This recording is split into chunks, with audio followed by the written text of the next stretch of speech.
¿Cómo están? Muy buenas tardes. ¿Me confirman, por favor? Por favor. Buenas tardes, profesor. ¿Cómo Buenas están? Buenas tardes, tardes. buenas tardes, Buenas tardes, profesor. profesor. ¿Qué tal, chicos? Vamos a empezar el día de hoy entonces con un tema muy interesante, pero también ya con parte de nuestra cultura, ¿no? Vamos a empezar con literatura peruana. Hoy empezamos con literatura peruana, ñacatita, del año 1845. Mira, qué tal salto nos hemos dado, ¿no? De la clase anterior nos hemos metido un salto, pero de esos inmensos, ¿no?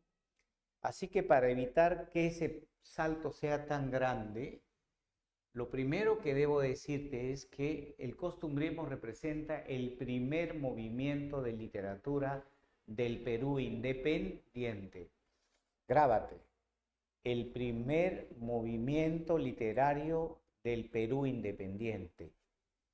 El costumbrismo comprende, mira alumno, de 1825 a 1845 aproximadamente.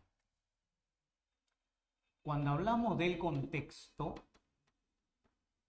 atención alumno, cuando hablamos del contexto de 1825 a 1845, hablamos de una época de Inés, de una época de Inés.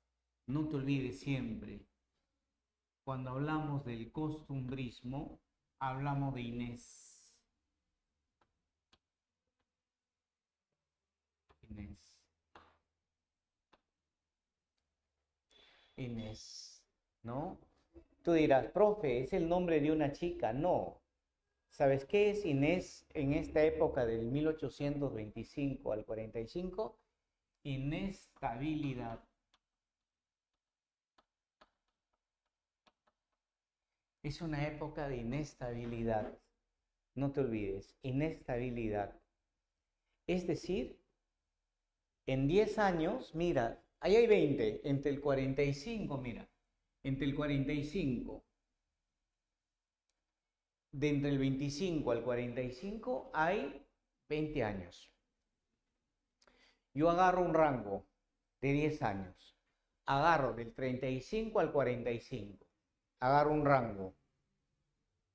¿Sabes cuántos gobiernos existieron en este rango, alumno? En apenas 10 años, ¿sabes cuántos gobiernos existieron? 11 gobiernos. 11 gobiernos. Si tú haces una estadística, cada gobierno tuvo el poder en 10 meses y unos cuantos días. Y la pregunta es sencilla. ¿Crees que se puede gobernar un país que un presidente gobierne 10 y viene un golpe de Estado otro 10 y luego 10 meses? 10 años sí, pero 10 meses no. Inestabilidad. Inestabilidad política, social, económica. Había inestabilidad política. Era la época del caudillismo.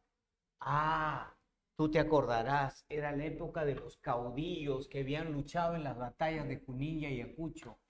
Era la época del caudillismo. Esta inestabilidad era por una época del caudillismo, del caudillismo. Cada rato habían golpes de Estado.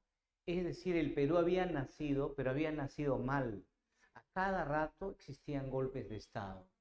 Es en ese contexto que se da el costumbrismo. Siempre es bueno saber, alumno, en qué contexto se da el costumbrismo. En una época de Inés, en una época de golpes de Estado, en una época de crisis política, social, económica. ¿Ya? Número 1, el costumbrismo. Número 2, ¿dónde está la fuente del costumbrismo? ¿Dónde está? ¿De dónde viene el costumbrismo? Si por A o B te preguntaran de dónde viene el costumbrismo, tú respondes esto clarito, no viene de Francia, no viene de Alemania. El costumbrismo viene de España, de España. es un movimiento literario que nació en España. ¿Correcto, alumnos? Que nació en España. Con un escritor llamado Larra, Artículos de Costumbre. Mariano José de Larra, sus artículos de costumbre. Larra. Artículos de costumbre.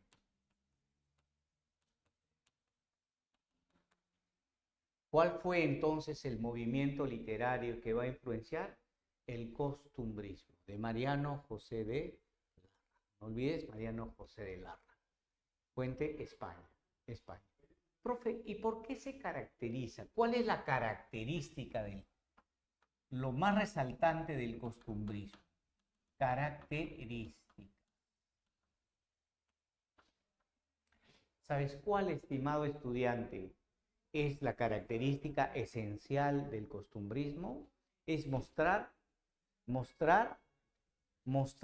las costumbres del poblador peruano limeño, sobre todo el limeño. No se habla del ayacuchano, no se habla del de Tumbes, no. La literatura costumbrista está centrado eminentemente en Lima, los hábitos y costumbres de las clases limeñas. Hábitos y costumbres, hábitos de las clases limeñas, porque es un movimiento literario centrado fundamentalmente en Lima. Y hay, pues, como en toda sociedad, hay clases sociales. Los de arriba, los aristócratas, y los de abajo, el pueblo. Y al centro, en el sanguchito, la hamburguesa, es la clase media. Una clase media arribista, una clase media que no quería pertenecer a los de abajo. ¡Qué roche! ¿Cómo vas a pertenecer a la clase baja? Ellos añoraban pertenecer a la clase alta, ¿correcto? Entonces, una clase de media arribista, arribista. Entonces, característica, el costumbrismo muestra los hábitos de las clases sociales, su psicología de las clases sociales, su manera de ser.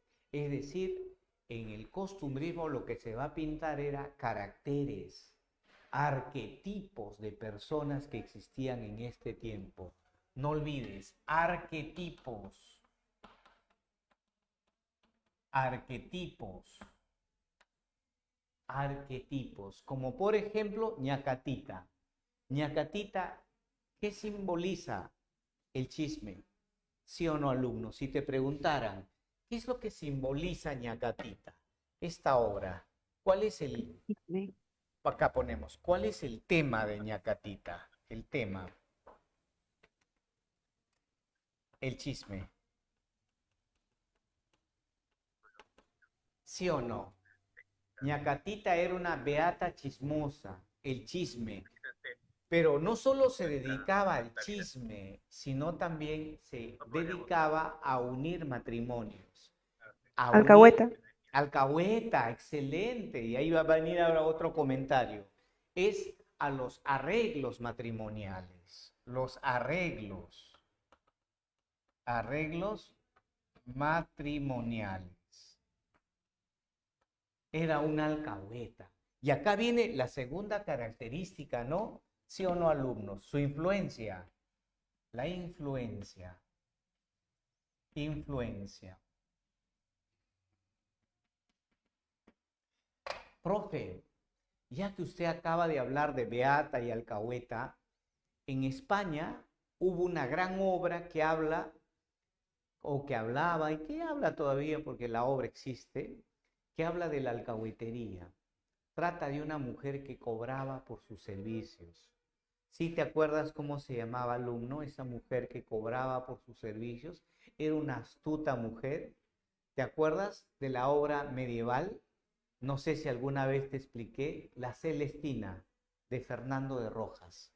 Ah, sí. Influencia de la literatura española del siglo XV, La Celestina. La Celestina. La Celestina. Profe, ¿Qué influencia tiene la obra Ñacatita? La influencia de la Celestina, una obra de la época medieval de Fernando de Rojas. El tema es el chisme, los arreglos matrimoniales. Profe, ¿la obra está escrita en prosa o en verso? En verso, verso libre. Ah, ya, no olvides. Esta obra, Ñacatita, está hecha en verso. En verso. ¿En qué tipo de verso? Verso libre. En verso libre. No está hecho en prosa. No está hecho en prosa. No está construido en prosa. Está construido en verso libre. ¿Cuándo fue escrito y representado? En 1845. ¿Cuál es su tema? El chisme, los arreglos matrimoniales de una vieja llamada Catalina, en verso libre.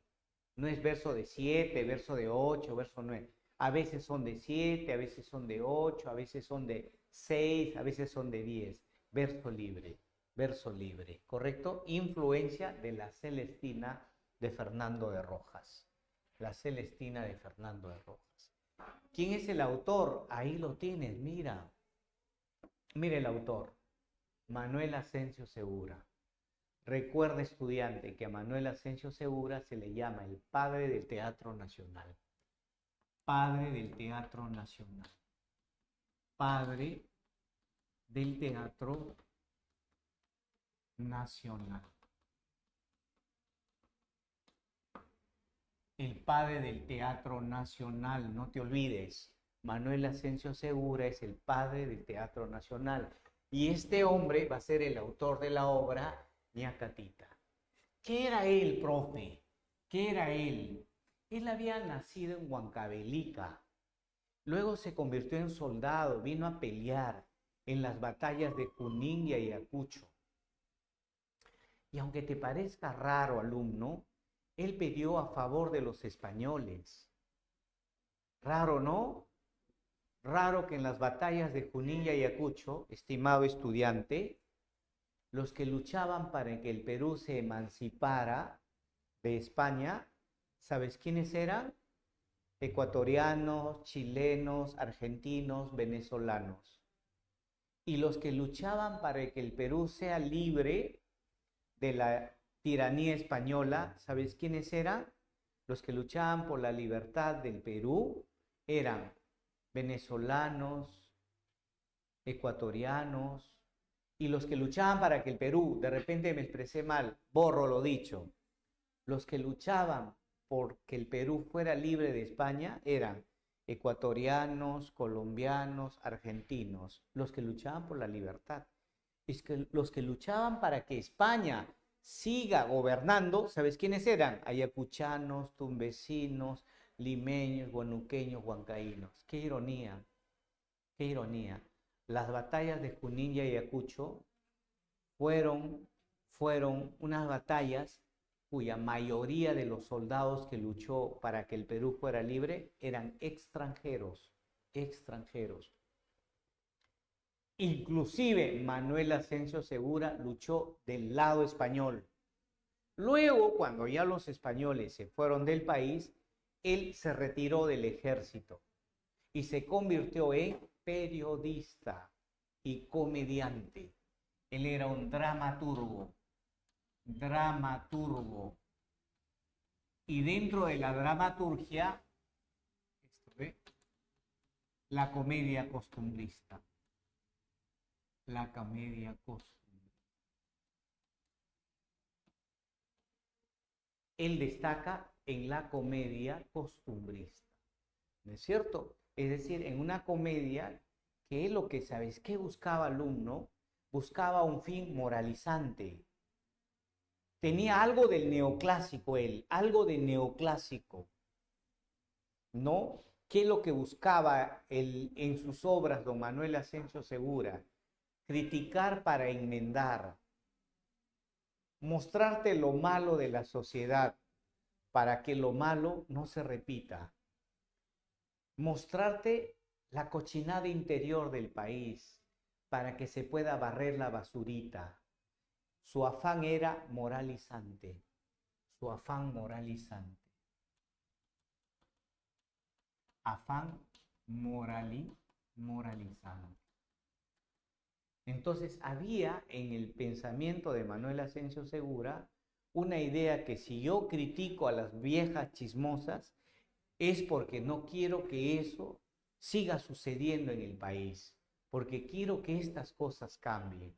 Si yo en mi obra, El Sargento Canuto, hablo de fanfarrones que se metían a casa de ricos con uniforme prestado, mintiendo para cazar chicas adineradas, es porque esto es mi país. Pero esto no debería ser así. No debería ser así. Ese es el afán moralizante. Él va a crear arquetipos negativos de nuestra sociedad. Crea arquetipos, muestra hábitos, muestra la psicología del poblador de la clase media. Él no era de la clase alta. Él es clase media. Así que cuando te digan ¿qué escritor peruano del costumbrismo refleja la clase media? Manuel Asensio Segura. La obra de Manuel Asensio Segura solo buscó divertir, no, buscó también moralizar. Divertir pero moralizando. Divertir pero moralizando. Era dramaturgo, teatro. Su nombre actualmente lleva, el teatro que está acá en el centro de Lima lleva su nombre, Teatro Manuel Asensio Segura. ¿Por qué? Porque él inicia el Teatro Nacional. Inicia el Teatro Nacional. Nacional. Porque antes ha existido obra de teatro en el Perú. Ejemplo, el Ollantay. ¿Sí o no, alumnos? ¿Ustedes recuerdan la obra del Ollantay o no? ¿Te acuerdas de Ollanta que se rebeló contra Pachacútec por su hija Usicoyu? ¿Te acuerdas? Sí, soy Eso era Gema en la Suma. época, Soy claro, Gema Suma. ya existía teatro. Inclusive también había teatro religioso. La Novena Maravilla, El Hijo Pródigo de Juan del Valle, no, de Juan Espinosa y Medrano. El Ollantay era anónimo, nunca se llegó a saber el autor. Pero antes de Segura sí existía teatro, pero no era un teatro nacional. No era un teatro peruano, con olorcito a Perú. Manuel Asensio Segura inicia ese teatro criollo, ese teatro peruano. ¿Ok, alumno? Bien. Ñacatita, Ñacatita. Listo, profe. En Ñacatita vamos a encontrar nuestros personajes muy peruanos. Personajes como la chicha morada, Catalina. Catalina es chismosa, es una vieja chismosa. Era una beata falsa, mentirosa, beata. Era una mujer que andaba pidiendo dinero a todos. Todos le pedía dinero. Todo era para su beneficio personal. Por eso, Ñacatita, Doña Catalina, chismosa y beata. ¿Qué significa una beata? Que todo era Dios para ella. Si Dios lo cree así, que Dios te ayude, que Dios nos ayude y nos ampare, que la Virgen María nos proteja. Una mujer que andaba con estampitas, que andaba con su rosario, pero en realidad era pura apariencia. Era una mala mujer, mentirosa, embustera,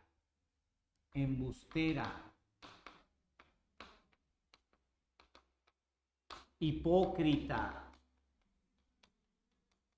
Mira los calificativos que le podemos poner a ella. Catita era hipócrita, embustera, chismosa y beata. Juliana es la joven que era un tanto rebelde. Ella no era sumisa, era una joven rebelde.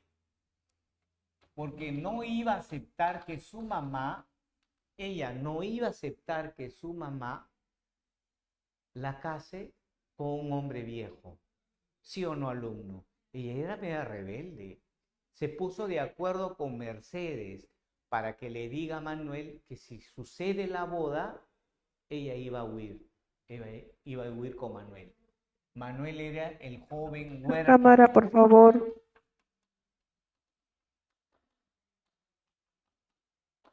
La cámara movemos un Cierra la poquito. cámara. Movemos un poquito, a ver. Gracias, profesor. Ahora sí, ¿no? Gracias. Ya. Entonces, Manuel era un joven huérfano. ¿Tú sabes por qué lo rechazaban a Manuel? No lo rechazaba el papá. Grábate, por favor, en tu cabecita. Lo rechazaba la mamá ambiciosa, Rufina. Rufina, por acá está, ve. Te pongo acá, madre ambiciosa. La madre ambiciosa. Profe, ¿y por qué lo rechazaba? Porque Manuel era huérfano. Su papá había muerto en la guerra. ¿Sabes quién era su papá? Amigo de don Jesús. Jesús es el padre de Juliana, el padre de Julia. Su amigo murió en la guerra, en sus brazos, en las batallas de Junín y Ayacucho, sobre todo en la de Ayacucho. ¿Y sabes qué le dijo él, don Jesús? Tu hijo Manuel será como mi hijo. Yo voy a protegerlo a él. Y entonces don Jesús por eso le tenía afecto a Manuelito. Manuelito es un joven de 18 o 19 años de edad. También es cadete. Ama limpiamente a la chica Julia. Pero maldita sea, aparece este hombre de 60 y tantos años, el viejo don Alejandro. ¿De dónde viene don Alejandro, profe? Él viene del Cusco. Dice ser soltero y dice ser millonario. ¿Cuál de ellos es verdad, alumnos? ¿Que es soltero, que es millonario o las dos son mentiras? ¿Qué opinan? Las dos son mentiras. Las dos son mentiras. Las dos son mentiras. Este Siempre. viejo es mentiroso. Al final, ¿sabes quién lo va a desnudar? No literalmente, sino simbólicamente. Lo desnuda, lo saca de su mentira. Un pariente llamado Juan. Pariente de Jesús. Pariente de Jesús. Él lo va a desnudar al viejo. Va a desnudar sus mentiras. Y al final tenemos un personaje racional, buena persona, que era la criada Mercedes, la criada de Julia, la criada de Julia. Así que cuando hablamos de personajes, hablamos de Catalina, la vieja chismosa, Juliana, Manuelito, Rufina, la mamá, Jesús el papá, pero lástima que era un saco largo, un pisado. Así como muchos de mis alumnos que me están escuchando, ¿no? ¿Sí o no, chicas? Muchos chicos son pisaditos, ¿no? Chicos, no vale, así no vale, chicos, ¿ah? No hay que ser como don Jesús. Don Alejandro es el viejo mentiroso. Juan el pariente que desnuda al viejo y Mercedes la criada de Julia. Personajes de una obra escrita en verso, bajo la influencia de la Celestina de Fernando de Rojas, cuyo tema es el chisme, los arreglos matrimoniales, obra del año 1845. Autor Manuel Asensio Segura, padre del Teatro Nacional. Dramaturgo cuyas obras buscaban y tenían un afán moralizante. Perteneciente todas sus obras a la clase media. Él también pertenecía a la clase media. Alumnos, acá por favor, acá. Volviendo al costumbrismo.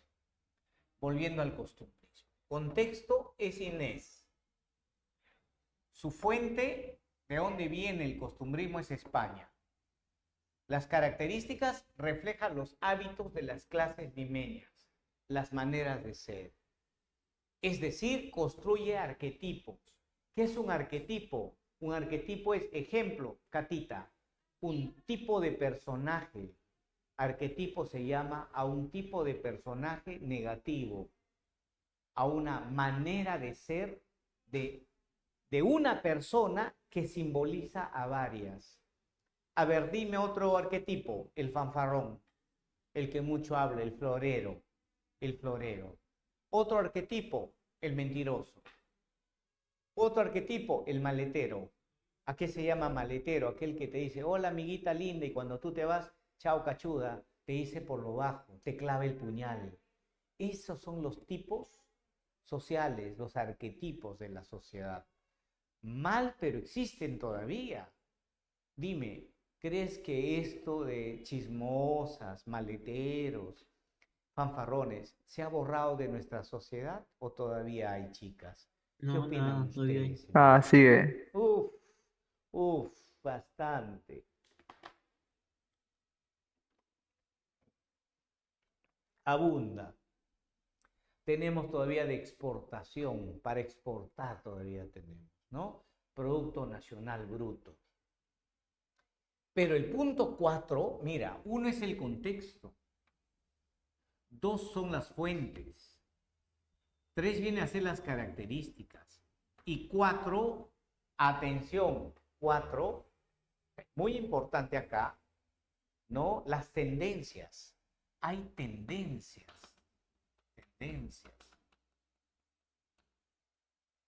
Por ejemplo, hay 2 tendencias en el costumbrismo. Atención acá, hay 2 tendencias. Una, el anticriollismo.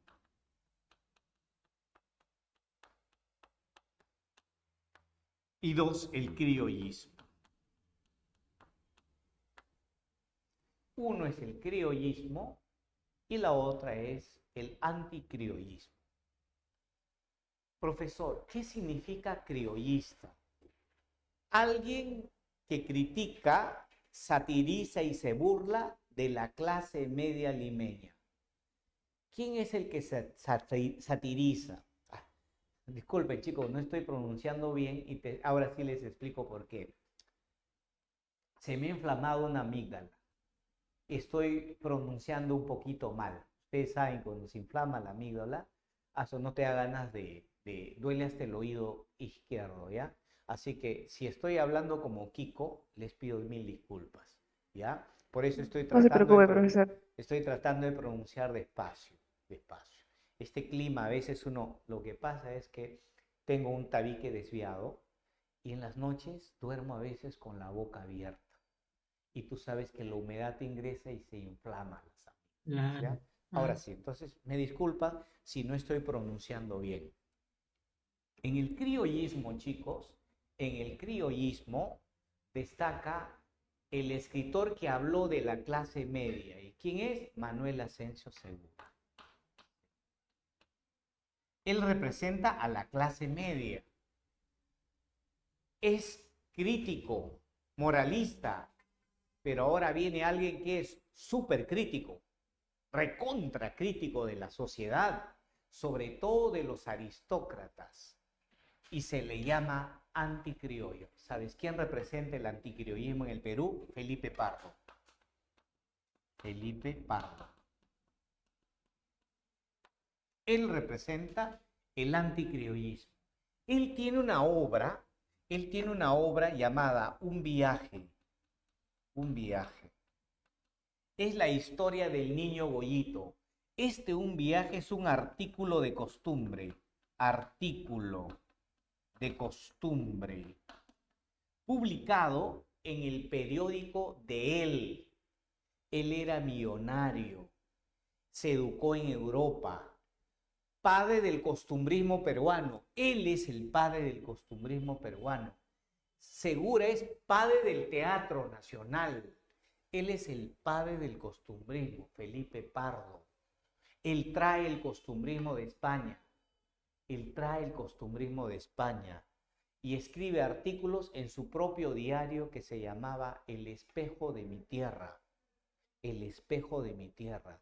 Y habla en la obra Un viaje de un niño grande de 52 años de edad, manganzón, viejo y adinerado, que tiene miedo de viajar a Chile en barco.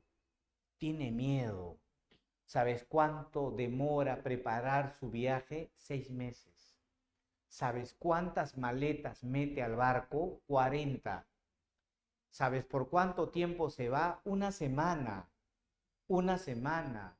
¿Sabes qué? Lleva criados. El día que va a subir al barco llora. Se despide de su mamita. Me hace acordar a un jugador llamado Paolo, que todo es su mamita. Igual Goyito, todo es su mamita. Abraza a su mamita, luego a su esposa, luego a sus hijos. Se despide como si se fuera a Marte, como si se fuera a Saturno, como si va a demorar 20 años. Se va por una semana el manganzón, pero arma todo un espectáculo. Hasta la gente zapa, porque la gente limeña es zapaza, va a la plaza de armas. Inclusive ridículos, llora la gente viendo llorar a este manganzón aristocrático. Entonces, ¿por qué es más duro la crítica de Felipe Pardo? Es más duro porque él perdió, su familia perdió, tuvo intereses económicos fuertes. Cuando ellos regresaron de Europa, él regresa de Europa, ve que la nueva aristocracia se ha convertido en una mancha de mimaditos. Esta es la nueva aristocracia peruana, una mancha de mimaditos, de afeminados, que no saben enfrentar la vida, sino que todo es mi mamita, mi papito, los nuevos ricos estúpidos del Perú. Felipe Pardo. ¿Ahora me entiendes su dura crítica de Felipe Pardo? Él fue un duro, ácido crítico de las nuevas costumbres de un Perú republicano. Segura fue crítico, pero un crítico suave, con la clase media, a través de Ñacatita. Ahora sí, chicos, siendo la 1, todavía no vamos a entrar a Ñacatita. Ya me da ganas de meterme a la piscina. De una vez, profe, láncese a la piscina. Espérate. Antes de entrar a la obra Ñacatita, para que ustedes recuerden quizás algunas cosas que se olvidaron, miren acá. ¿Qué he puesto acá? Ve?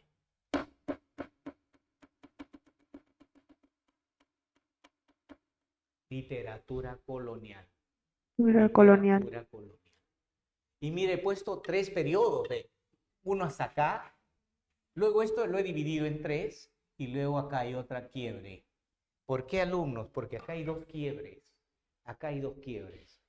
Este quiebre que se da en 1532 se llama literatura de la conquista.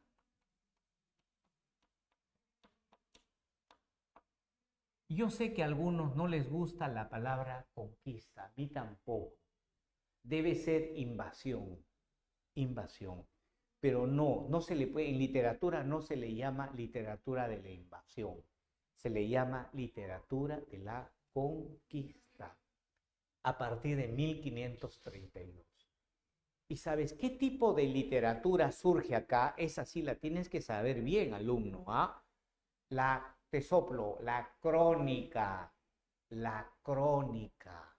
Acá, a partir de 1532 hasta fines, surge 2 grandes cronistas.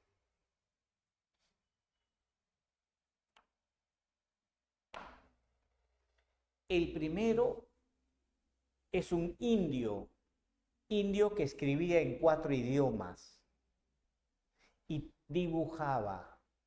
Era un indio que escribía en 4 idiomas. Indio Garcilaso de la Vega. No. Guamán Poma de Ayala. Guamán Poma de Ayala. Ahora sí estoy contento con esa respuesta. Guamán Poma de Ayala. Este indio ayacuchano, nacido en San Cristóbal de Suntutu, como no podía escribir muy bien en castellano, empezó a dibujar.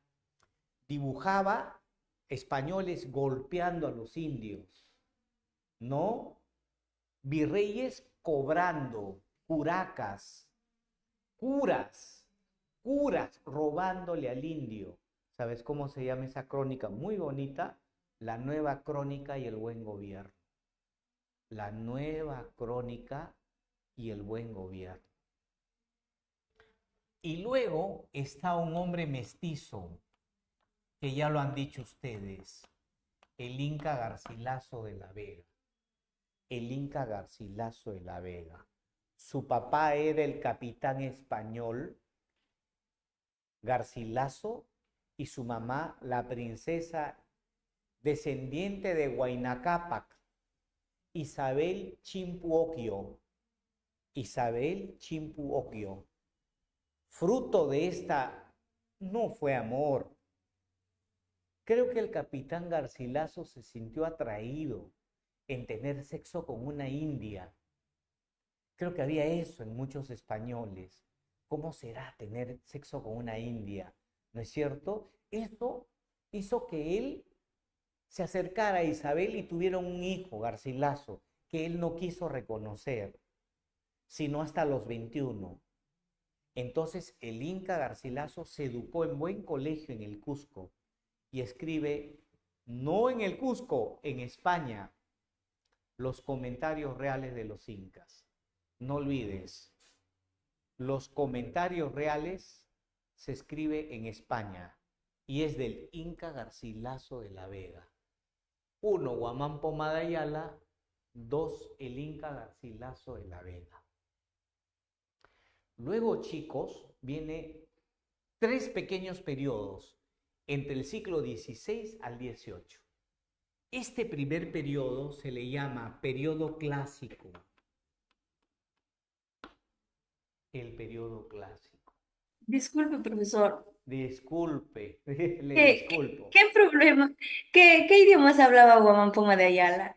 Antes que se pase al otro tema. Quechua, aymara, puquina y castellano. Gracias. Quechua, aymara, el puquina y el castellano.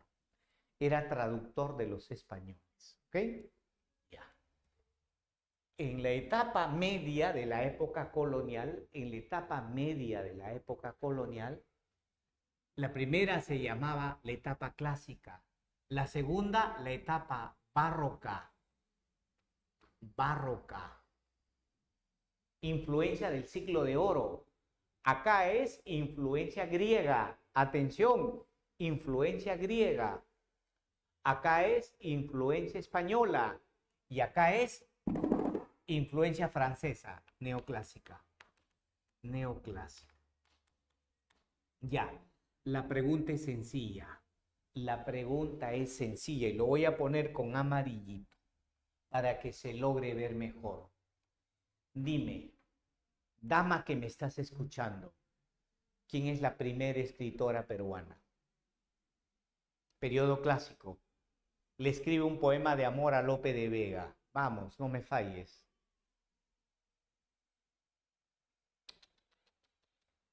Tú no, me estás fallando. Florinda. Amarilis.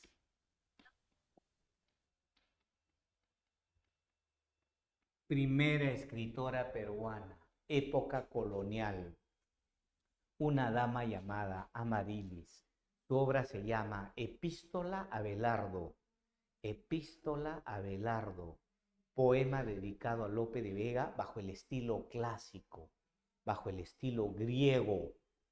Si no lo sabías, ya lo sabes. En el siguiente periodo voy a poner con este color al iniciador de la sátira en el Perú. Se burlaba de médicos y de abogados. ¿Quién fue? Iniciador de la sátira en el Perú. Se burla de los médicos y de los abogados. En un libro que se llama Diente del Parnaso. Suéltame. Antes de escribir, suéltame el dato. ¿No lo recuerdas? Juan del Valle. Juan del Valle y Cariedes. Periodo barroco. Y en el periodo neoclásico, alumno, en el periodo neoclásico, un escritor negro, raro, ¿no? Un escritor negro en el Perú. Lo abandonaron en Argentina por ser negro, pobrecito. Lo llevaron a traer no sé qué cosa a Argentina y se olvidaron del negro. Y él se vino caminando de Argentina hasta Lima. Mira, qué tal viaje. ¿Qué tal viaje de Argentina a Lima? Y él escribe sus memorias. ¿Sabes cómo se llama el libro? El Lazarillo de... No me digas Tormes, ¿ah? No me digas Tormes. El Lazarillo de los ciegos caminantes. El Lazarillo de los ciegos caminantes. De Alonso Carrió. Acá está el escritor negro, Alonso Carrió, con su obra El Lazarillo de los ciegos caminantes. Época clásica, época barroca y época neoclásica. Poeta, narrador. Y en 1750 se levanta Juan Santos Atahualpa contra los españoles. 30 años después se levanta Túpac Amaru y lo descuartiza. Acá empieza otra etapa. Ya no es la conquista, sino la emancipación.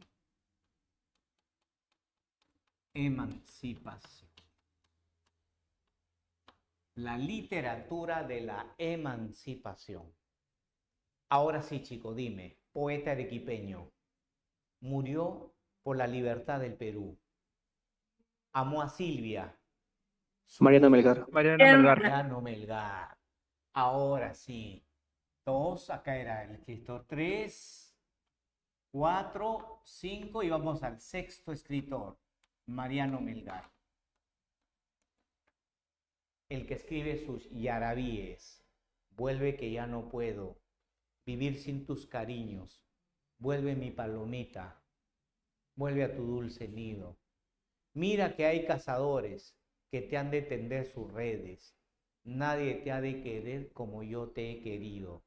Vuelve mi palomita, vuelve a tu dulce nido. Primer valor de Mariano Melgar, atención alumno, anótalo. Precursor del romanticismo, que vamos a ver la próxima semana. Ojo, precursor del romanticismo. Número 2, iniciador de la literatura nacional. 2, iniciador de la literatura nacional. Y 3, prócer de la independencia. ¿Por qué prócer, profe? Murió fusilado en las pampas de Humachiri. Repito, prócer de la independencia. Prócer de la independencia. Iniciador de la literatura nacional. Y precursor del romanticismo. Ya hemos completado entonces la parte inicial antes del costumbrismo. Antes del costumbrismo está conquista, colonia, emancipación y viene el primer movimiento literario. ¿Cuál es el primer movimiento literario? El costumbrismo. El costumbrismo. Ahora sí, nos metemos a la piscina. Profesor, una consulta. Dime, hija. ¿Amarilis es la autora o es la obra? ¿Cuál? Amarilis, ¿es el nombre de la escritora o es la obra? Es el No nombre de conozco. una escritora.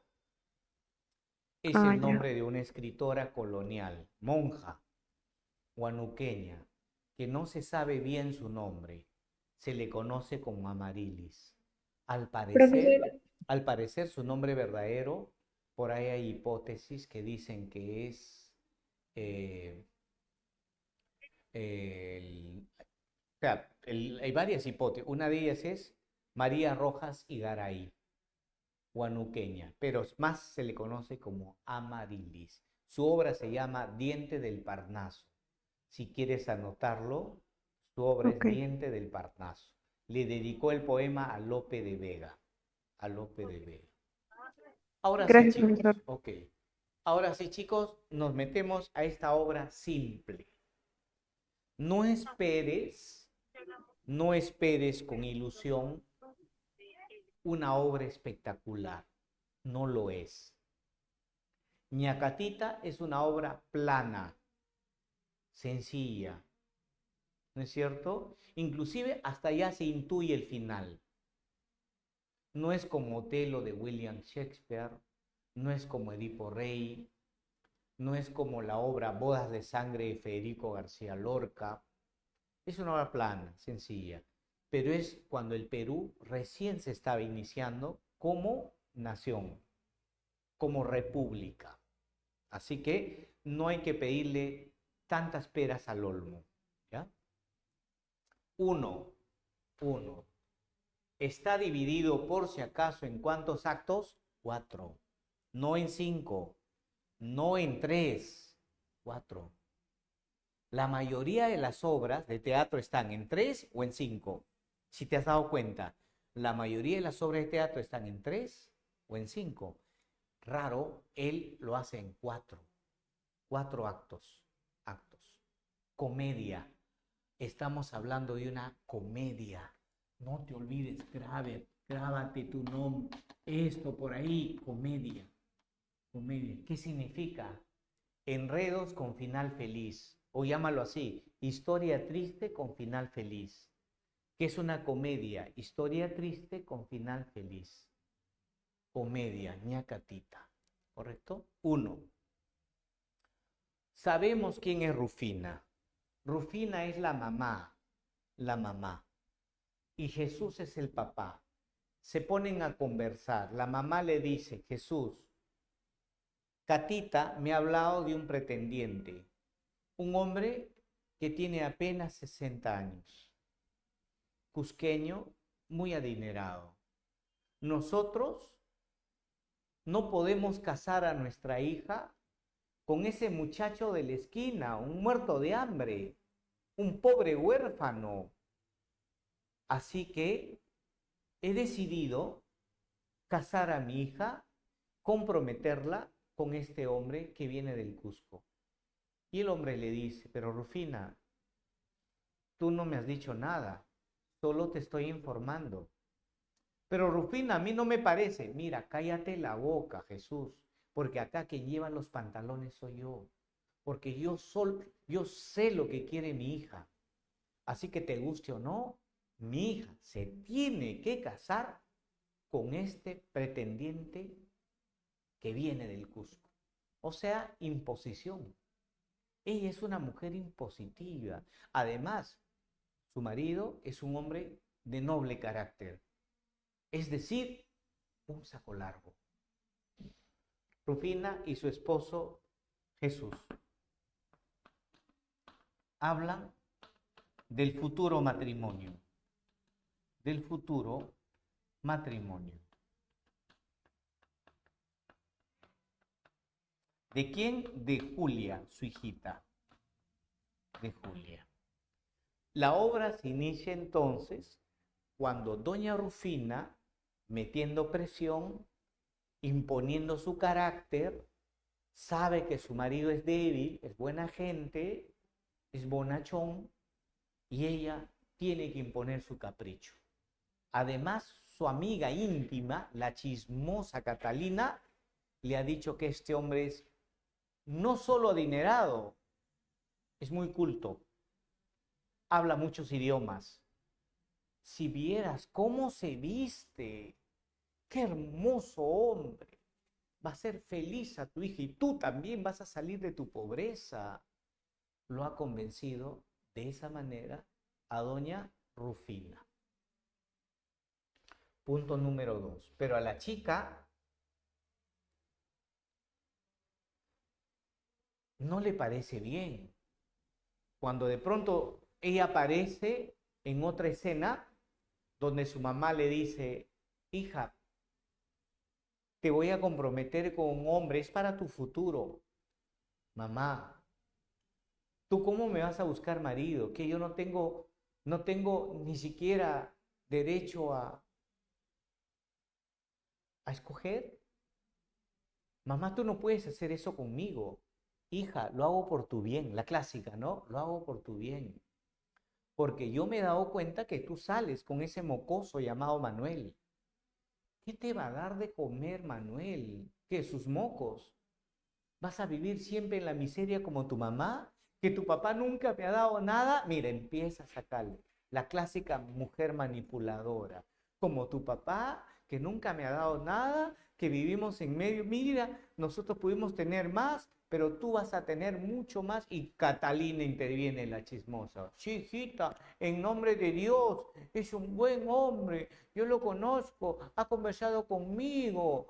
Diosito te va a bendecir. La vieja chismosa se llena la boca de palabras católicas y la mamá de quejas de que ella es pobre, pero que su hija tiene que ser rica, ¿no?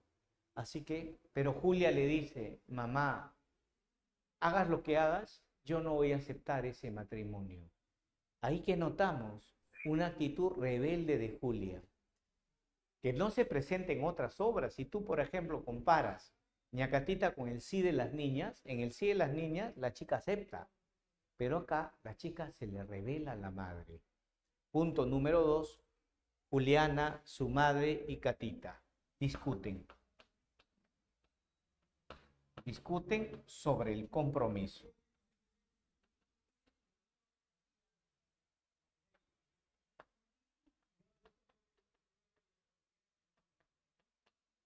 Discuten sobre el compromiso. Y en esa discusión cae el telón. Claro que hay pequeñas escenitas que hemos obviado, que son cuando el papá le dice a Julia, yo te voy a apoyar, tu mamá no va a hacer lo que ella le da la gana. Sí, papá, por el amor de Dios, tú sabes que Manuel es bueno, tú conociste a su papá, sí lo sé, su papá murió en mis brazos, me encargó por él, no te preocupes, hija, tu mamá es así, ya se le va a pasar. Cae el telón, termina el acto número 1. Vámonos al acto número 3, al acto número 2.3. Juliana, apenas pasado la discusión con su mamá y con Catalina, la vieja chismosa, llama a su criada Mercedes y para que llame a Manuel y ambos puedan dialogar sobre este acontecimiento que va a ocurrir, que a ella la van a casar con un viejo. Y se da el encuentro. Manuel llega y la toma de la mano, le dice, Julia, Julia, ¿qué pasa? ¿Por qué estás así tan desesperada? Es que Manuel, me van a casar con un hombre mayor. Jamás. Yo no voy a permitir eso. Tus padres tienen que entender que no tienen el derecho, ¿no? Y tú tampoco no te dejes avasallar. Yo voy a estar acá, Juliana. ¿Y tú qué has pensado? Y Juliana le dice, he pensado escapar contigo. Pues cuenta, esa es una decisión sensata, porque si se va a escapar, pues lo vamos a hacer. Cuenta conmigo. Cuenta, mi amor nunca te va a faltar, ¿no? Y al final, Juliana y Mercedes buscan el contacto con Manuel para escapar, para escapar. Entonces, Mercedes, que es la criada sensata, ha ido a llamar a Manuel y ha hecho que los jóvenes puedan dialogar. Y algo más le ha dicho Mercedes, cuenta conmigo, Julia, cuenta conmigo, Manuel. Es injusto lo que tu mamá quiere hacer. Esa misma tarde, el pretendiente don Alejo llega a casa. Alejandro. ¿Qué decía hacer él? Cuando él llega, saluda, se viste bien, claro, se viste bien, apariencia de millonario. Saluda en inglés, en francés y en italiano, qué ridículo. Bonjour, madame. Signorina, signorina, un poco más le dice signorina, signorina, Madame Toussaint, ¿no? Mademoiselle le dice a la chica, cae de rodillas, besa la mano. Ridículo el hombre. Finge ser culto. Entonces, su fingimiento es porque él dice tener dinero. Y algo más, finge ser culto, finge ser culto, finge ser fino. Le cae antipático al papá, pero vieras a la mamá. Mírale la cara a la señora Rufina, embelesada con el hombre. Catalina también, cómo lo miran al viejo. Las dos mujeres embelesadas. Claro, porque tienen intereses económicos. ¿En qué se parece Catita a la señora Rufina en esto? Piensan en el dinero. Ellos piensan que el dinero da la felicidad. Por eso reciben bien a don Alejandro. Ojo, dice ser millonario.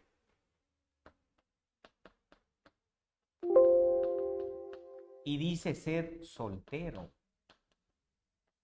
Y dice ser fino y culto. Es decir, tres cosas de este hombre. Uno, millonario, que después te enterarás que no lo es. Dos, soltero, que después te enterarás que no lo es. Y tercero, ser fino y culto, que después sabrás por sus acciones que es una persona inculta, ¿no? Y nada fina, grosero con lo que hace. Estamos en el acto número 2. Se cierra el telón. ¿Qué pasará en el acto número 3? Acto número 3, punto 5. Punto 5. Acto número 3.5. Ahora, Rufina, al ver la cara del marido, se ha acercado, una vez que se ha ido don Alejandro, ella está empoderada, tiene power. ¿Por qué? Porque Catalina, ¿sabes qué le ha dicho? Que el viejo le va a poner una casa, un departamento. Un poco más se le saltan los ojos de la emoción. Catita también dice, y a mí también me ha ofrecido un lugar para vivir, hermoso. Y a ti ha dicho, en caso que tu esposo, atención Rufina, en caso que tu esposo no esté de acuerdo, pídele el divorcio, que él está dispuesto a protegerte a ti y a mí también, y a tu hija, obvio. Entonces, empoderada la señora Rufina, le ha dicho al marido, mírame qué trefe, tú siempre con tu pesimismo. Acá quien lleva los pantalones soy yo. Y si a ti no te cuadra esto de casar a mi hija con un buen partido, te pido el divorcio. Alumno, alumna, entienda. En 1840 la palabra divorcio era terremoto. Ahora la palabra divorcio es normal, es como estornudar. Yo conozco a un montón de divorciados al por mayor. Se ha convertido el divorcio en un deporte. Ahora, antes la palabra divorcio era un terremoto. Ninguna mujer salía de sus labios la palabra divorcio. Inclusive si el marido te golpeaba, tú ni siquiera pensabas en la palabra divorcio. Así que lo suelta, así, divorcio. Si tú no estás de acuerdo, divorcio. Rufino ante el marido le pide el divorcio.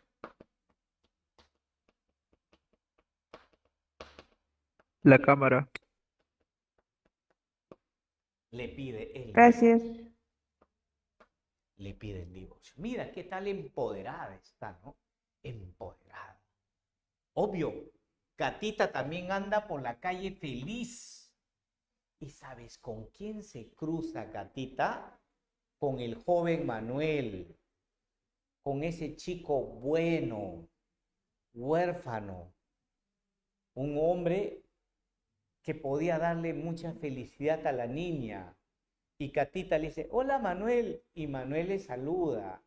¿Cómo está Catalina? Ay, Manuelito, que Dios te bendiga, que la Virgen te proteja, que San Martincito de Porres limpie tu camino y que tal Virgencita de Muruguay siempre floro, doña Catalina.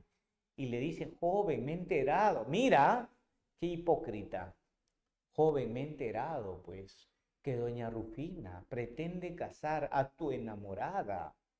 Yo me he dado cuenta que a ti te gusta, a tu enamorada. Pretende casarla con un hombre por ahí que ha venido, que dice ser millonario. Pero yo te puedo ayudar. Manuel, que está desesperado, le dice, ¿usted puede ayudarme? Claro que sí, yo puedo ayudarte. Yo lo convenzo a Rufina. O si no, busco la forma de que ese matrimonio no suceda. Catita, ¿lo puede hacer por mí? Claro que sí, joven, en nombre de Dios. Mira, toma la palabra, el nombre de Dios. Y el joven se alegra. ¿Y sabes qué dice luego Catita? Ah, joven, fíjate que hoy no tengo ni para comer. ¿No tendrás unas monedas por ahí? Todo es por interés. Y el joven, impulsado por esta, digamos, ignorancia, creencia en que Catalina, por ser viejita, era buena, le da lo poco que le quedaba, sus 20 monedas, que eran mucho, como decir ahora unos 200 soles, 20 monedas. No te preocupes, Manolito, yo voy a luchar por ti, Diosito estará de tu lado. La hipocresía de la beata, la hipocresía de Catita, ofrece ayudar a Manuel.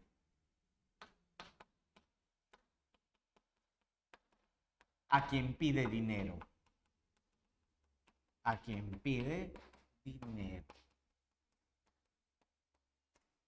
A quien pide dinero. Mira, ve. ¿Qué tal viejita para ser mentirosita, no? Mentirosita. Ahí termina el acto número 3. Ahí termina el acto número 3. Y ahora nos vamos al acto final. El acto final, el número 4, empieza con la pedida de mano. Con la pedida de mano. Iban a escapar, pero Julia ha desistido. Julia le ha dado miedo al final. Manuel hecho, pero no íbamos a huir. No hoy día, tal vez mañana. No sé qué va a pasar en mi casa, pero parece que ese hombre va a venir. Y ahí va a darse la huida de los jóvenes, pero Julia ha desistido. Manuel está preocupado.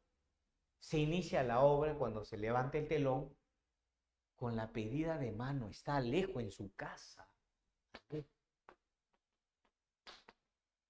El viejo de apenas 60 añitos de edad, un chibolo, ¿no es cierto? Está ahí hablando, soltando palabras en italiano y en francés. Cuando de pronto, en el momento que él está, sí, acá vengo, yo le voy a ofrecer a vuestra hija lo mejor, ¿no? Está en esa fanfarronería, en esa palabrería. Tocan la puerta. Abran la puerta, dice doña Rufina. Catita, ¿quién será? Viene a interrumpir esta ceremonia tan bonita. Ahí está la vieja chismosa, al lado del viejo, sobándole, sobona. Al igual que Rufina, par de sobonas, ¿no? Cuando de pronto aparece don Juan.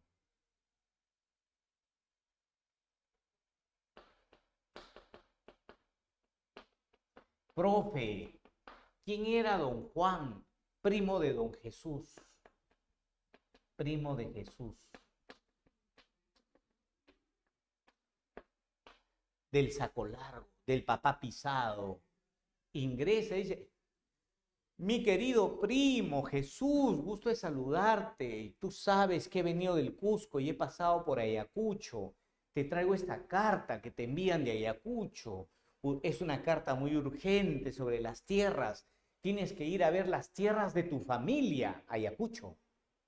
Y cuando voltea, este don Juan era un hombre que viajaba por todo el Perú llevando recados. Cuando voltea, lo mira y dice, don Alejandro, qué gusto de verlo. Justo, hace una semana estuve en Ayacucho y me encontré con tu mujer. Uy, cuando dijo tu mujer, Catita, sus ojos se dilataron. Rufina empezó a temblar, ¿no? Y te manda pues esta carta. Algo más, querido, mi querido Alejandro, algo más. Te buscan tus acreedores. Parece que estás en una quiebra económica terrible. Parece que todo el mundo te busca. Estás quebrado, ¿no? Económicamente. Y el viejo no sabe dónde meter su cara. No sabe qué hacer, desesperado. Y ahí es como sacarse la venda de los ojos. Ahí Rufina comprende que ha cometido el más grave error de su vida, confiar en esta chismosa. Y lo peor, dejarse deslumbrar por este viejo mentiroso.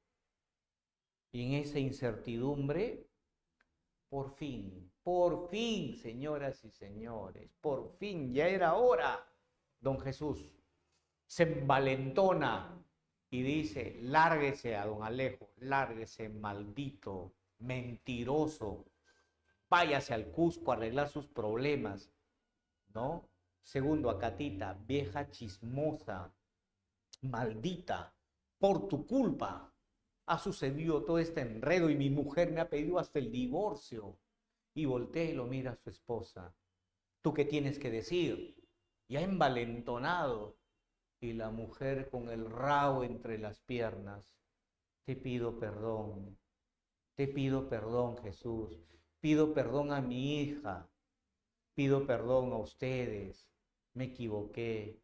De ahora en adelante os prometo, Jesús, que vas a tener a una mujer comprensiva y buena. La vida me ha enseñado a no confiar en chismosas ni en fanfarrones.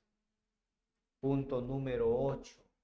Actitud de Jesús. Arroja al viejo.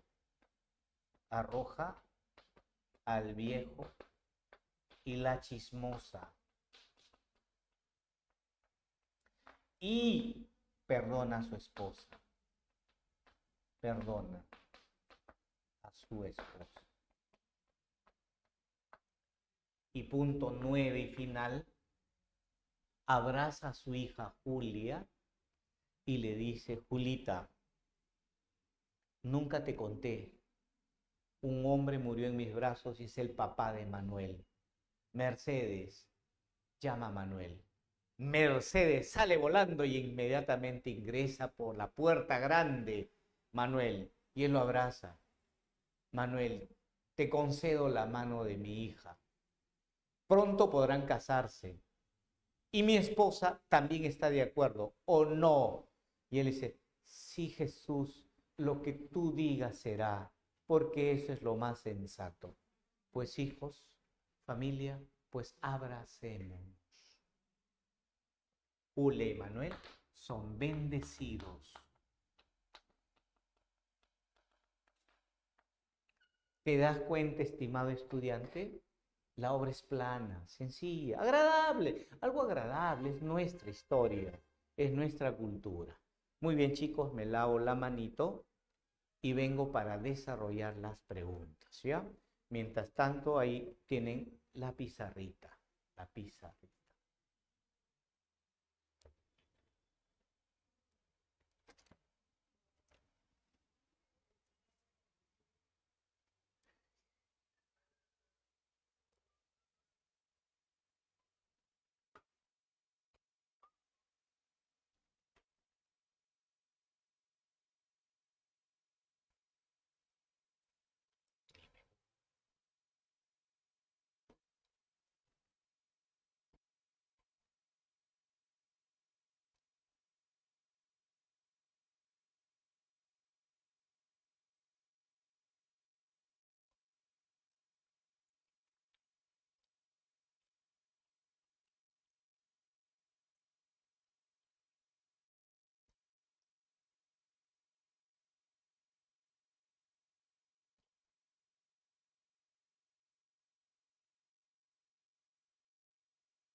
Sí, adelante, chicos, suélteme tu pregunta.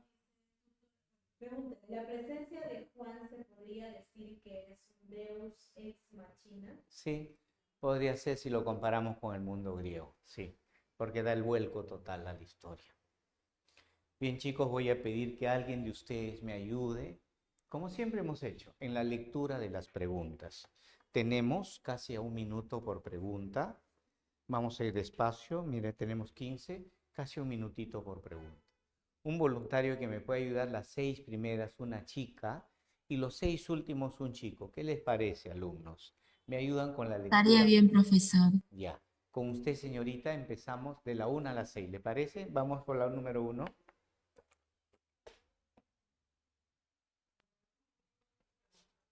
Primera pregunta. La comedia ñacatita presenta entre sus temas 1. La intolerancia de las madres conservadoras. Verdadero le ponemos, la mamá era, era conservadora, ¿no? Aunque ambiciosa. 2. Segundo, la sumisión de las hijas casaderas. Dime, Falso. alumnos, falso. Falso. Sí, ella no era sumisa. Falso. Falso. Tercero, el matrimonio por interés. Verdadero. Verdadero. Chica. Cuarto, la hipocresía del joven pretendiente. Falso. No, falso. Manuel no era un hipócrita. Quinto, la contraposición entre liberales y conservadores. No se ve eso, No. no se muestra. Falso. Dedito.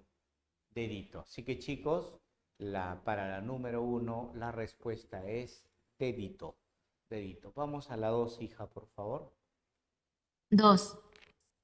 Escriba verdad o falsedad con respecto a la comedia ñacatita. Juliana ama a don Alejo. Falso. Falso. No. Falso. Doña Rufina es una vieja chismosa y beata. Falso. Falso. Falso. Sería Catalina, no Rufina. La Celestina es un antecedente de ñacatita. Verdadero. Verdadero. Verdadero.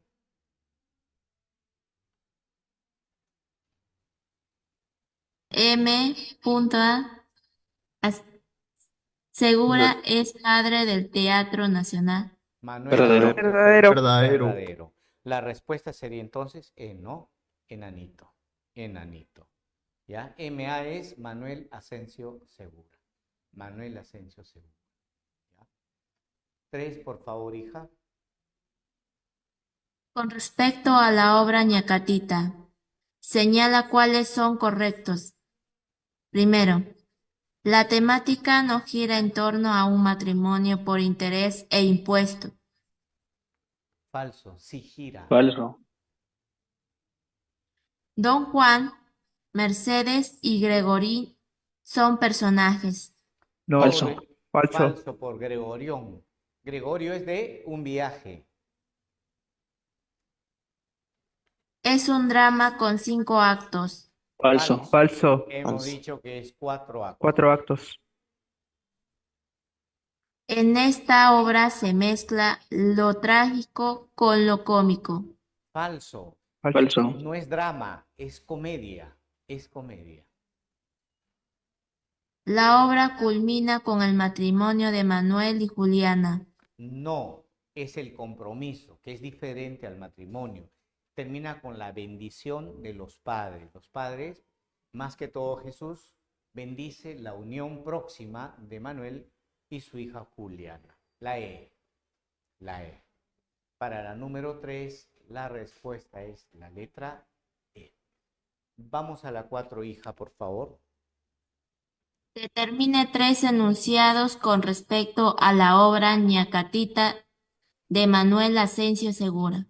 Vamos a ver, verdadero o falso. Vamos, adelante. Ñacatita es un personaje emblemático que da vida al modelo de vieja chismosa. Verdadero. Verdadero. Eso es verdad. Verdura, verdura. La comedia emplea profusamente la replana popular y está poblada de refranes. Verdadero. Verdadero. Hay mucho de lenguaje. Recuerda que Manuel Asensio Segura pertenecía a la clase media, quería reflejar la psicología de la clase media. Aunque la palabra profusamente no me gusta mucho. Profusamente significa demasiado y no es demasiado. Hay, pero no en esa palabra que es profusamente, no tanto, ¿ya? Pero lo vamos a considerar como verdad. 3. En el texto, doña Rufina desea casar a su hija Juliana con un hombre adinerado. Eso es verdad. Verdadero. Eso es verdad. La obra contiene elementos que son propios del romanticismo peruano. Falso. No. Tiene chiquito, pequeñito el romanticismo, pero no tiene elementos del costumbrismo, no del romanticismo. El propósito fundamental de la obra es criticar el carácter humorístico de los limeños. Falso. Falso. No va al carácter, no va al carácter humorístico. 1, 2 y 3, sería la E. Sería la E. La respuesta correcta sería la letra E. Vamos a las 5, señorita, por favor. Cuanto al costumbrismo, ¿qué alternativa no corresponde? A ver, veamos. A. Describe una sociedad en transición, pues subsistían aún moldes y usos coloniales en las clases altas. Es B. verdadero. Ahí le ponemos verdad. Esa es verdad. Todavía, ¿qué es en transición? Transición significa en paso. En paso. Es una sociedad que está cambiando. Esa es verdad. 2. B. Fue una opción literaria en búsqueda de una expresión nacional. Así es. Era el primer movimiento. Se buscaba escritores que hablaran como peruanos. Por eso se dice las primeras expresiones. Verdadero. Llamada también literatura correctiva, pues intenta resolver problemas de la nación. Así es, algo correctivo buscaban los escritores, modificar la manera de ser de los peruanos, cambiar un poco, verdadero. Aparece en una crisis económica y política. Sí, 11 gobiernos en 10 años. ¿Qué tal crisis? Verdadero. Sus principales representantes son Segura, Pardo y Palma. Falso por Palma. Y esa es la respuesta. Todo estaba bien, Segura bien, Pardo bien. ¿Y sabes dónde falló la respuesta? En Palma. Palma. Palma es romántico. Así que esa es la respuesta. Dice, del costumbrismo, diga lo que no corresponde. No corresponde la E. Vamos, hija, la 6, por favor. Marque la alternativa que contiene una afirmación correcta sobre el costumbrismo. A. Destaca la gran capacidad descriptiva de tipos y costumbres. Verdadero. Describe. B. Desarrolla temas que evocan y exaltan el pasado prehispánico. Falso. C. Uno de los más máximos exponentes de Mariano Melgar. Falso. D. El costumbrismo nace en la etapa de la lucha emancipadora. Falso. E. Un medio de expresión de esta corriente es teatro trágico. Falsazo. La letra Falso. A. La letra A, que era lo único correcto. Gracias, hija, por apoyarnos con la lectura. Ahora vamos a un chico. Pero, ojo, ahorita van a venir preguntas que no es de esta clase. A partir de la pregunta 8, atención a pregunta 8, es romanticismo, tema de la próxima semana. Esta práctica se ha adelantado de la 8 hasta la 12, así que les pido disculpas, ¿no? Yo leo la 7, mira, la 7 sigue siendo de este tema. ¿Cuáles de las siguientes características corresponde al costumbrismo peruano? Y esta es la letra C. Mira, lee la C en la 7. Forma temprana de un realismo social cuyo objetivo principal es la representación de usos y hábitos de grupos humanos. Usos y hábitos, ese es el costumbrismo. Usos y hábitos. 7 es la respuesta, la letra C. Luego, alumnos, ¿qué les acabo de decir? Que de la 8 para adelante son preguntas del romanticismo, tema que aún no hemos visto, pero de todas maneras la leemos, alguien me ayuda con la lectura y le doy la clave. La próxima semana sí trabajamos en profundidad el romanticismo. Un joven me dijo que me iba a ayudar con las lecturas, por favor, joven.